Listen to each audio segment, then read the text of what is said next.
Untuk sistem otomatisnya sepertinya bukan terbuat dari magnet teman-teman, tapi terbuat dari sebuah lempengan kecil ini.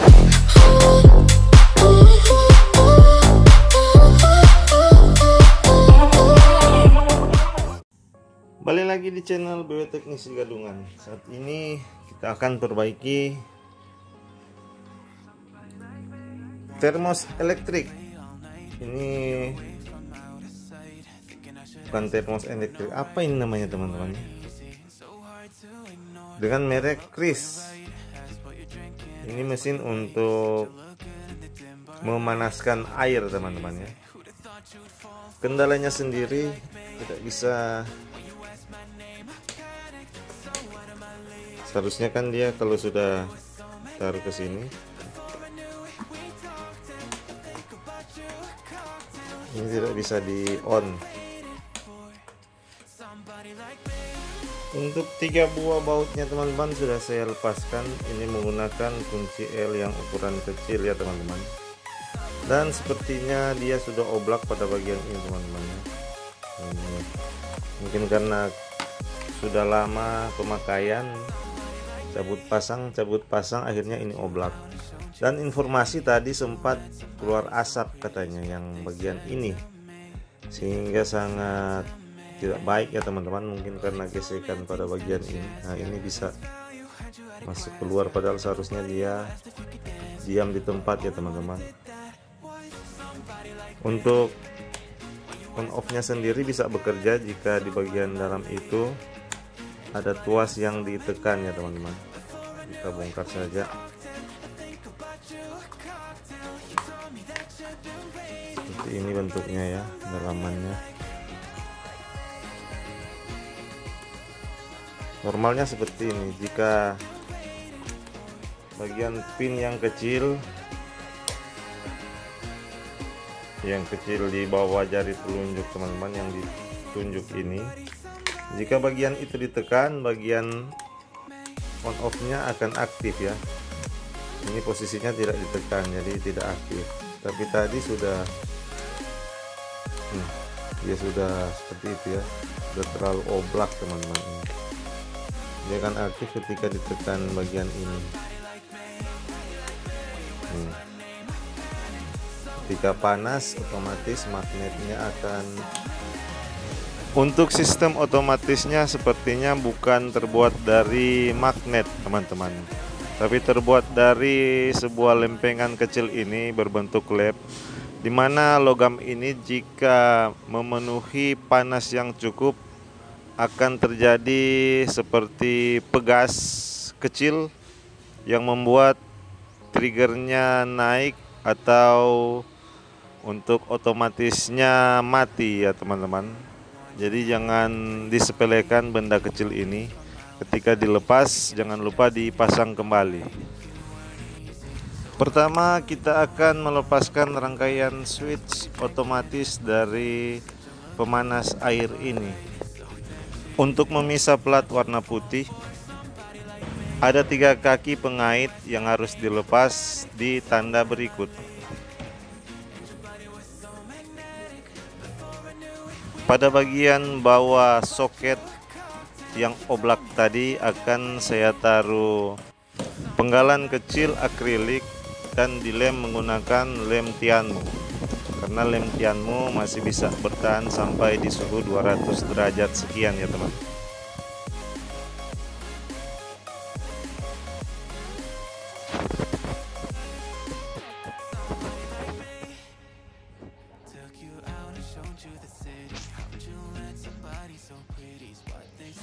Hasilnya seperti ini ya teman-teman.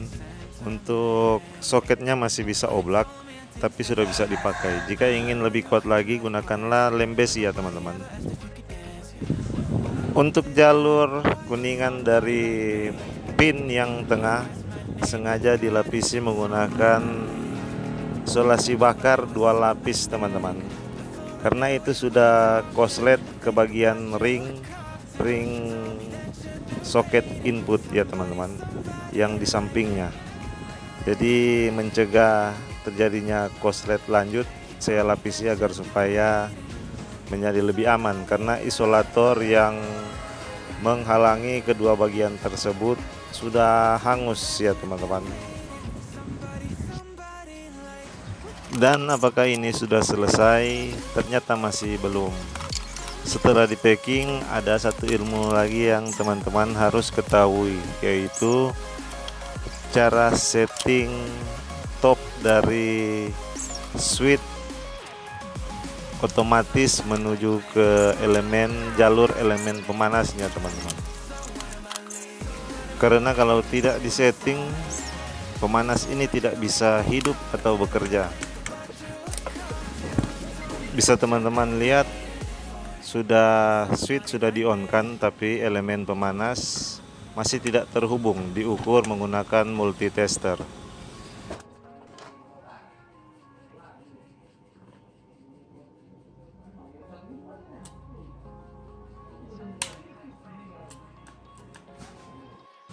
Jarak antara kuningan otomatis dari soket input menuju ke kuningan jalur elemen pemanas harus diatur sedemikian rupa, tidak boleh terlalu jauh atau terlalu rapat. Kalau terlalu jauh, setelah saklar on itu tidak terhubung ke elemen pemanas. Kalau terlalu dekat, saklar tidak bisa on, otomatisnya akan mendorong kembali saklar ke posisi off. Sedangkan jika terlalu jauh, switch otomatis tidak akan connect ke elemen pemanas. Dan itu harus diatur masing-masing pada pin netral dan pasanya teman-teman. Jika salah satu tidak mengenai topnya, maka mesin pemanas ini tidak bisa bekerja. Caranya yaitu dengan menaikkan atau menurunkan kuningan yang dari jalur elemen pemanas. Itu caranya ditekan atau ditarik menggunakan pinset bisa teman-teman, karena kuningan ini tahan terhadap perubahan bentuk ya teman-teman, sekalipun pada kerja yang panas. Setelah itu tinggal kita packing dengan rapi kembali teman-teman.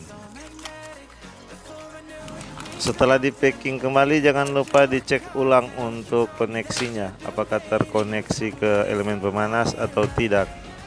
Dan keputusan saya untuk mesin atau termos pemanas air ini harus dilem bagian soket input dan bagian pemanas agar supaya mencegah untuk soket yang masih oblak itu menjadi lagi ya teman-teman. Jadi di full menggunakan solasi ban agar lebih aman.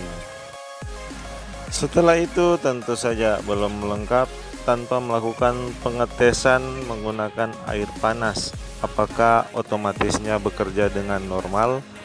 Apakah mesin pemanas air ini dapat mendidihkan air? Langsung kita coba.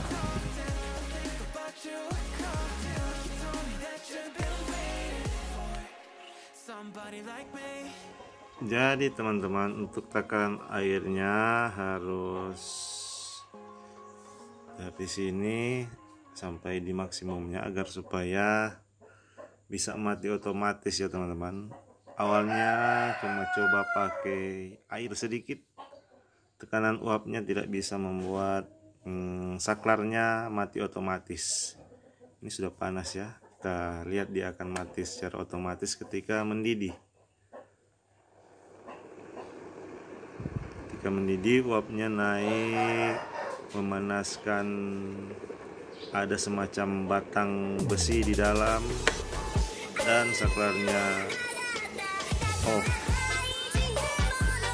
Demikian dulu video yang bisa saya bagikan, semoga dapat bermanfaat. Jangan lupa like, komen, dan subscribe untuk terus mendukung channel saya. Salam elektronik dan coba-coba. Terima kasih.